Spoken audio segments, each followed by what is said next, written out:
السلام علیکم ورحمۃ اللہ وبرکاتہ۔ بسم اللہ الرحمن الرحیم، الحمد للہ والصلاة والسلام علی رسول اللہ وعلی آلہ واصحابہ اجمعین۔ اتبعوا ما انزل الیکم من ربکم ولا تتبعوا من دونہ اولیاء قلیلا ما تذکرون۔ محترم سامعین، جیسا کہ آپ نے سنا، میرا عنوان ہے ماہ شعبان بدعت کے نرغے میں، یعنی شعبان کا مہینہ ہے اور لوگوں نے اس میں کیا کیا بدعتیں ایجاد کر لی ہے اور بدعت کے نام پر کیا کیا کام کر رہے ہیں، ان باتوں کو ہم سمجھنے کی کوشش کریں گے انشاءاللہ۔ تو اصل میں شعبان بدعت کا مہینہ تو تھا ہی نہیں، شعبان تو اصل میں روزے کا مہینہ ہے۔ اس لیے صحیح بخاری یا صحیح مسلم کی حدیث ہے، عائشہ رضی اللہ تعالیٰ عنہ فرماتی ہیں کہ میں نے نبی کریم صلی اللہ علیہ وسلم کو شعبان سے زیادہ کسی اور مہینے میں روزہ رکھتے ہوئے نہیں دیکھا۔ سب سے زیادہ رمضان کے علاوہ باقی کے 11 مہینوں میں نے نبی کریم صلی اللہ علیہ وسلم کو شعبان میں سب سے زیادہ روزہ رکھتے ہوئے دیکھا ہے۔ سبحان اللہ۔ تو گویا کہ شعبان روزے کا مہینہ ہے، 5، 10، 15، 8، 9 جتنے آپ روزے رکھ سکتے ہیں نفلی روزے رکھیں، یہ سنت طریقہ ہے۔ تو شعبان کا مہینہ روزے کا مہینہ ہوا۔ اور مشہور صحابی ہیں اسامہ بن زید رضی اللہ تعالیٰ عنہ، انہوں نے نبی کریم صلی اللہ علیہ وسلم سے پوچھ بھی لیا کہ اللہ کے رسول صلی اللہ علیہ وسلم، کیا بات ہے آپ شعبان کے مہینے میں اتنی زیادہ اس قدر کثرت سے روزہ رکھتے ہیں، تو کیا وجہ ہے زیادہ روزہ رکھنے کی شعبان کے مہینے میں، حکمت کیا ہے؟ تو نبی کریم صلی اللہ علیہ وسلم نے فرمایا ذاک شہر یغفل الناس فیہ، یہ ایسا مہینہ جس میں لوگ عام طور پہ غافل ہو جاتے ہیں، عبادت کی طرف زیادہ دھیان نہیں دیتے ہیں۔ تو ایک وجہ یہ ہے، اور دوسری وجہ یہ ہے ترفع الاعمال فیہ الی رب العالمین، کہ ہم تمام انسانوں کے اعمال اللہ تعالیٰ کے یہاں پیش ہوتے ہیں، جو بھی ہم کرتے ہیں اچھے برے، نماز، روزہ، تلاوت، صدقہ خیرات یا گناہ نافرمانی، جو کچھ بھی ہم کرتے ہیں سارے اعمال فرشتے ہمارے لے کر کے اللہ کے پاس لے کر کے جاتے ہیں۔ فَأُحِبُّ أَن يُرْفَعَ عَمَلِي وَأَنَا صَائِمٌ، تو میں چاہتا ہوں کہ میرا روزہ اللہ کے ہاں قبول ہو اور میں روزے کی حالت میں رہوں۔ سبحان اللہ۔ تو ہم انسانوں کے اعمال تو روزانہ بھی پیش ہوتے ہیں، جیسا کہ دوسری حدیث میں موجود ہے، فجر کے وقت اور عصر کے وقت، فجر کی نماز کے وقت اور عصر کی نماز کے وقت 24 گھنٹے 2 مرتبہ ہمارے اعمال پیش ہوتے ہیں۔ تو یہ روزانہ اعمال ہمارے پیش ہوتے ہیں کہ یہ ہے، ایک ہفتہ واری اعمال پیش ہوتے ہیں۔ دوسرا کی جیسا کہ تیسری حدیث کے اندر ہے کہ سوموار اور جمعرات کا دن ہے، وہ منڈے اور تھرسڈے، یہ ہفتہ واری ہے۔ ایک ہے سالانہ رپورٹنگ، پورا سال کے حساب سے ہمارے اعمال اللہ کے ہاں پیش ہوتے ہیں، وہ شعبان کے مہینے میں۔ تو یہ روزہ رکھنے کا مہینہ ہے، ہمارے اعمال پیش ہوتے ہیں، ہمیں چاہیے گا نیک کام کریں، اچھے کام کریں۔ لیکن افسوس کی بات ہے کہ مسلمانوں نے اس مہینے کو بھی بدعتوں سے بھر دیا ہے۔ تو کچھ مہینے ایسے ہیں جو بدعتوں سے مشہور ہو گئے ہیں، بہت افسوس کی بات ہے۔ جیسے محرم کا مہینہ آیا، بدعت خرافات شروع، ربیع الاول کا مہینہ آیا، خرافات شروع، رجب کا مہینہ آیا، خرافات شروع۔ اسی طرح شعبان کے مہینے بھی لوگ کثرت سے بدعت خرافات کرتے ہیں۔ انا للہ و انا الیہ راجعون، بہت افسوس کی بات ہے یہ۔ تو بدعت کا مطلب کیا، پہلے ہم یہ سمجھ لیتے ہیں تاکہ سمجھنے میں آسانی ہو۔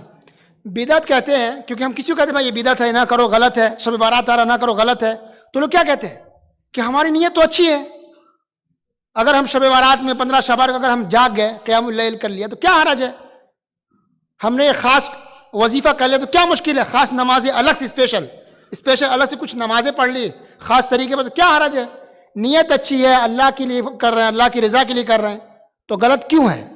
تو اس لیے پہلے بدعت کا مطلب سمجھ لیجئے۔ بدعت کہتے ہیں کہ ثواب کی نیت سے دین کے اندر کوئی نیا کام کرنا، ثواب کی نیت سے دین کے اندر، اسلام کے اندر کوئی بھی نیا کام کرنا جس کی دلیل قرآن حدیث میں نہ ہو، چاہے وہ عمل قولی ہو، یعنی کوئی بول کے کرے ایسا کام، یا کوئی عمل کرے، یا کوئی ایسا عقیدہ رکھے، تو یہ بدعت میں شمار ہوگا۔ یعنی کوئی ایسا ہو سکتا ہے کچھ لفظ بول رہا ہے وہ بدعت ہوگا، اس کو قول کہتے ہیں۔ کچھ ہو سکتا ہے ایسے اعمال ہو جو انسان بدعت کر رہا تو عمل کہیں گے، اس کا ایکٹیویٹیز جو ہے بدعت والے ہیں۔ اور کوئی ہو سکتا ہے کہ کوئی عقیدہ رکھے، کوئی نیا عقیدہ رکھ لے جو نہ قرآن میں ہے نہ حدیث میں ہے، تو وہ بھی بدعت ہے۔ تو 3 طرح کی بدعت ہو سکتی ہے، بول کر کے ہو یا عمل ہو یا عقیدہ رکھے۔ تو ثواب کی نیت سے کوئی نیا کام دین کے نام پر کرنا جس کی دلیل قرآن حدیث میں نہ ہو، اسی کو کہتے ہیں بدعت۔ اس لیے کبھی آپ نے سنا ہے کہ چوری ہو گیا کہ یہ بدعت ہے؟ کبھی آپ نے سنا ہے کہ کسی کا قتل کرنا بدعت ہے؟ نہیں، یہ حرام کام ہے۔ سود کھانا یہ حرام ہے، کبھی بھی کسی نے سود کو بدعت نہیں کہا۔ تو بدعت اسی کام کو تو کہتے ہیں کہ نیت ہماری اچھی ہو، کوشش اچھی ہو، اچھا سمجھ کے کریں اور اللہ کے لیے کریں، لیکن اس کام کا ثبوت قرآن حدیث میں نہ ہو، کوئی نیا کام ہو، اسی کو بدعت کہا جاتا ہے۔ سمجھ گئے؟ یہ تعریف اگر یاد رہے گی تو انسان کو بدعت سے بچنے میں آسانی ہوگی۔ اب کچھ لوگ یہ شوشہ چھوڑتے ہیں، شبہ ڈالتے ہیں لوگوں کے کہ نہیں یہ بدعت تو ہے لیکن بدعت حسنہ ہے، یعنی اچھی بدعت ہے، کیونکہ ہم برا کام نہیں کر رہے ہیں، بدعت ہے، مان لیا کہ قرآن حدیث میں نہیں ہے لیکن اچھی بدعت ہے، بدعت حسنہ ہے۔ کیا بات صحیح ہے؟ یہ بھی غلط ہے۔ بدعت کوئی بھی اچھی نہیں ہوتی ہے، بدعت بدعت ہے، تو تمام بدعتیں غلط ہے، کوئی بھی اچھی بدعت نہیں ہوتی ہے۔ اس لیے نبی کریم صلی اللہ علیہ وسلم نے ارشاد فرمایا کل محدثۃ بدعہ، کہ ہر نیا کام جو دین کے نام پر ثواب سمجھ کے کیا جائے وہ بدعت ہے۔ وَكُلُّ بِدْعَةٍ ضَلَالَةٍ، اور ہر بدعت گمراہی ہے۔ تو کچھ لوگ کہہ رہے کہ نہیں یہ بدعت حسنہ ہے، اچھی بدعت ہے، اور ہمارے نبی صلی اللہ علیہ وسلم کہہ رہے کہ کل بدعت ضلالہ، کہ ہر بدعت گمراہی ہے۔ تو کس کی بات لیں گے؟ نبی کریم صلی اللہ علیہ وسلم کی۔ تو پتہ چلا کہ اسلام کے اندر کوئی بھی اچھی بدعت نہیں ہے۔ کبھی سنیں کہ اچھی چوری یہ بری چوری؟ کبھی سنیں یہ اچھا شراب یہ برا شراب؟ نہیں، یہ تو بہترین طریقے سے کسی نے قتل کیا ہے، کیا بہترین مرڈر کر کے آیا ہے۔ سنیں اچھا مرڈر ہے برا مرڈر؟ بھائی قتل قتل ہے، خراب ہے، چوری چوری ہے، شراب شراب ہے، ظلم ظلم ہے، اچھا کہ ظلم ہوتا ہے، اس سے بھی بڑی بات یہ بدعت ہے۔ اس لیے بدعت کبھی بھی اچھی نہیں ہو سکتی ہے۔ اس لیے عبداللہ بن عمر رضی اللہ عنہ مشہور صحابی ہیں، وہ کہتے ہیں کل بدعت ضلالہ، ہر بدعت گمراہی ہے، وَإِن رَآهَا النَّاسُ حَسَنَةً، اگرچہ کچھ لوگ سمجھتے کہ نہیں یہ اچھا کام ہے، یہ اچھی بدعت ہے، بہتر ہے، کیا حرج ہے، کر لیے تو کیا مشکل ہے۔ تو کہا کہ اگرچہ لوگوں کو لگتا ہے کہ یہ اچھی چیز ہے لیکن وہ بدعت ہے، غلط ہے، اچھی چیز نہیں ہے۔ سبحان اللہ، کتنی بڑی بات ہے۔ دیکھیے امام مالک مشہور ہے، امام چاروں ائمہ میں سے ایک ہے، 4 امام میں سے، تو انہوں نے کہا کہ اگر کوئی انسان بدعت کا کام کرتا ہے، بدعت ایجاد کرتا ہے یا بدعت کے کام پر عمل کرتا ہے، تو نعوذ باللہ گویا کہ وہ یہ گمان رکھ رہا ہے کہ نبی کریم صلی اللہ علیہ وسلم نے صحیح سے تبلیغ نہیں کی، دین کو ہم تک صحیح سے پہنچائے نہیں ہے، کچھ چیزوں کو چھپا لیا ہے۔ استغفر اللہ، یعنی نبی پر تہمت چلی جائے گی۔ کیوں؟ کیونکہ آپ کوئی بدعت کا کام کر رہے ہیں تو کیوں کر رہے ہیں؟ جو اسلام میں نہیں ہے تو پھر بھی کر رہے ہیں، گویا کہ آپ یہ پیغام دینا چاہ رہے کہ نعوذ باللہ نبی نے وہ بات ہم تک نہیں پہنچائی ہے۔ اگر یہ بوتل پانی سے بھرا ہو تو اس میں ہم کچھ ڈالیں گے تو آئے گا وہ پانی؟ نہیں۔ اگرچہ ہم زمزم لے آئیں، پیور دودھ یا پیور گھی لا کے ڈالیں گے، اگر یہ بوتل پانی سے بھرا ہو تو کیا اس میں آئے گا؟ نہیں آئے گا۔ تو اسی طرح اسلام ہے کہ اسلام مکمل ہے، فل ہے۔ اس لیے اللہ تعالیٰ نے کہا سورہ مائدہ میں الیوم اکملت لکم دینکم، کہ ہم نے تمہارے دین کو مکمل کر دیا ہے، اسلام کمپلیٹ ہے، اب اس میں کچھ بھی ڈالنے کی گنجائش نہیں ہے۔ اللہ اکبر۔ اس لیے امام مالک رحمۃ اللہ علیہ سے پوچھا گیا کہ کوئی آدمی مدینے کے اندر ہی میقات سے پہلے نیت کر لے عمرہ کی تو کیا درست ہے؟ تو کہا کہ نہیں، غلط بات۔ حالانکہ مدینے کا کہ جو میقات ہے وہ بالکل قریب ہے، بالکل قریب ہے، لیکن پھر بھی کہا کہ نہیں، میقات پر ہی نیت کرنی عمرہ کی، حج کی، اس سے پہلے نہیں کر سکتا ہے۔ اللہ اکبر۔ فَلْيَحْذَرِ الَّذِينَ يُخَالِفُونَ عَنْ أَمْرِهِ أَن تُصِيبَهُمْ فِتْنَةٌ أَوْ يُصِيبَهُمْ عَذَابٌ أَلِيمٌ، اور انہوں نے اس آیت کی تلاوت کر دی جس کے اندر اللہ نے یہ کہا ہے کہ جو لوگ ہمارے نبی کی مخالفت کرتے ہیں اسے ڈرنا چاہیے، کہیں اسے کوئی فتنہ پکڑ نہ لے یا دردناک عذاب کا انسان شکار نہ ہو جائے۔ کچھ کہتے ہیں آپ لوگ بہت ڈراتے ہیں، چھوٹی بات کو بڑا کر دیتے ہیں۔ دیکھیے اتنے بڑے امام صاحب نے اس آیت کی تلاوت کی ہے کہ انسان اس کے اندر آ سکتا ہے، تو نبی کی مخالفت ہم کسی بھی حال میں کر نہیں سکتے، اب کوئی سوچ کیا حرج ہے بھائی، نیت ہی تو کرنا ہے، اللہ کے لیے تو کر رہے ہیں، عمرہ ہی تو کرنے جا رہے ہیں، پہلے نیت کر لیے تو کیا مشکل ہے؟ کہا نہیں، نبی کی سنت یہی ہے، کیونکہ نبی نے فرمایا صلی اللہ علیہ وسلم کہ نیت عمرہ کی حج کی کہاں کرنا ہے؟ میقات پر، تو میقات پہ ہی کریں گے، نہ پہلے کریں گے نہ بعد میں کریں گے۔ اللہ اکبر۔ سعید بن مسیب رحمۃ اللہ علیہ بہت مشہور تابعی ہیں، یعنی صحابہ کرام کے بعد جو لوگ ہیں ان کے شاگرد جن کی ملاقات ہوئی اس کو کہتے ہیں تابعی، تو بہت مشہور بہت بڑے عالم ہیں سعید بن مسیب رحمہ اللہ۔ تو ان کے سامنے کسی نے فجر کی 4 رکعت سنت پڑھ لی، 2 رکعت کر کے 4 رکعت فجر کی سنت، تو انہوں نے منع کیا کہ یہ غلط ہے۔ تو انہوں نے کیا جواب دیا دیکھیے وہ شخص کہ کیا اللہ تعالیٰ مجھے نماز پڑھنے پر عذاب دے گا؟ یعنی میں تو گانا، کچھ لوگ کہتے ہیں نا ہم تو گانا نہیں گا رہے ہیں، ڈانس تو نہیں کر رہے ہیں، بھائی ظلم تو نہیں کر رہے ہیں، نماز ہی تو پڑھ رہے ہیں۔ تو انہوں نے یہ کہا کہ کیا اللہ تعالیٰ مجھے نماز پڑھنے پر عذاب دے گا؟ تو سعید بن مسیب رحمۃ اللہ نے کہا کہ اللہ تعالیٰ نماز پڑھنے پر عذاب نہیں دے گا، لیکن نبی کی مخالفت کرنے کی وجہ سے عذاب دے گا، کیونکہ نبی نے کہا 2 رکعت سنت پڑھو، آپ کتنا پڑھ رہے ہیں؟ 4 رکعت، تو مخالفت کرنے کی وجہ سے اللہ تعالیٰ تمہیں عذاب دے گا۔ اس لیے اللہ رب العالمین نے سورہ حجرات کے شروع میں کہا نا کہ اے مومنو تم لوگ اللہ اس کے رسول سے آگے نہ بڑھو، یا ایھا الذین آمنوا لا تقدموا بین یدی اللہ ورسولہ، کہ اے ایمان والو اللہ اس کے رسول سے آگے نہ بڑھو۔ تو اگر کوئی بدعت کر رہا ہے اس کا مطلب ہے کہ اللہ اس کے رسول سے آگے بڑھ رہا ہے، نبی کی مخالفت کر رہا ہے، نبی کی سنت جتنی ہے، جیسی ہے، جس طرح سے ہے، جہاں کرنے کو کہا گیا ویسے ہی عمل کرنا ہے، اتنا ہی کرنا ہے، اسی طرح سے کرنا ہے، اسی پیٹرن میں کرنا ہے۔ اگر ذرا بھی آگے پیچھے کرتے ہیں یا کمی بیشی کرتے ہیں، زیادہ کرنا بھی بدعت ہے، کم کرنا بھی بدعت ہے، طریقے میں فرق کر دینا بھی بدعت ہے۔ کچھ لوگ کہتے ہیں آپ لوگ کیا ہر چیز کو کہتے ہیں بدعت بدعت بدعت، غلط غلط غلط، کیا مشکل ہے؟ اب اندازہ لگائیے، نبی کریم صلی اللہ علیہ وسلم نے وضو کا طریقہ سکھایا کہ جب وضو کرو 3 مرتبہ دھو لو، ٹھیک ہے، یہ وضو کا طریقہ ہے، 3 مرتبہ ہاتھ پیر منہ کو دھو لو۔ فمن زیادہ، لیکن اگر کسی نے 3 مرتبہ سے زیادہ دھویا وضو میں، دیکھیے وضو کی بات ہو رہی ہے، یہاں کوئی گانا بجانا کی بات نہیں، وضو کی بات ہے۔ نبی نے فرمایا صلی اللہ علیہ وسلم کہ اگر کسی نے 3 مرتبہ سے زیادہ وضو میں دھویا فقد اساء، تو اس نے برا کام کیا، وتعدى، حد سے آگے بڑھ گیا، وظلم، اور اس نے ظلم کیا۔ سبحان اللہ، انا للہ و انا الیہ راجعون۔ کتنی بڑی بات ہے، دیکھیے انسان وضو کر رہا ہے، اللہ کے لیے کر رہا ہے، ہاتھ پیر دھو رہا ہے، نماز پڑھنے جا رہا ہے، لیکن اگر 3 سے زیادہ 4 مرتبہ کر دیے یہ ظلم ہے۔ نبی کریم صلی اللہ علیہ وسلم نے اسے ظلم قرار دیا ہے، اسے برا کہا ہے، حد سے آگے بڑھ جانا کہا ہے۔ تو پتہ چلا کہ نماز ہے، روزہ ہے، عبادت، کوئی بھی چیز ہے، ہم اس میں نہ کچھ گھٹا سکتے ہیں نہ ہی بڑھا سکتے ہیں۔ اس لیے حذیفہ بن یمان رضی اللہ تعالیٰ عنہ کہتے ہیں کہ ہر وہ عبادت جس کو کسی صحابی نے نہیں کیا ہے فلا تعبدوها، تو تم لوگ اس عبادت کو انجام مت دو۔ ہر وہ عبادت جس کو کسی صحابی نے نہیں کیا ہے تم اس کو انجام مت دو، وہ عبادت مت کرو۔ فَإِنَّ الْأَوَّلَ لَمْ يَدَعْ لِلْآخِرِ مَقَالًا، اس لیے کہ جو صحابہ کرام ہیں انہوں نے اپنے بعد کے آنے والوں کے لیے کوئی بھی عبادت چھوڑا نہیں ہے، یعنی ہر عبادت پر صحابہ کرام نے عمل کر کے دکھا دیا۔ تو وہ جان دے سکتے تھے، تو جو شب برات کی بات چل رہی ہے، کیا شب برات منا نہیں سکتے تھے؟ کہ وہ شب برات میں ایک رات جاگ کے قیام اللیل کر کے جیسا کہ ہمارے ملکوں میں کرے وہ کر نہیں سکتے تھے؟ یا وہ حلوہ نہیں بنا سکتے تھے؟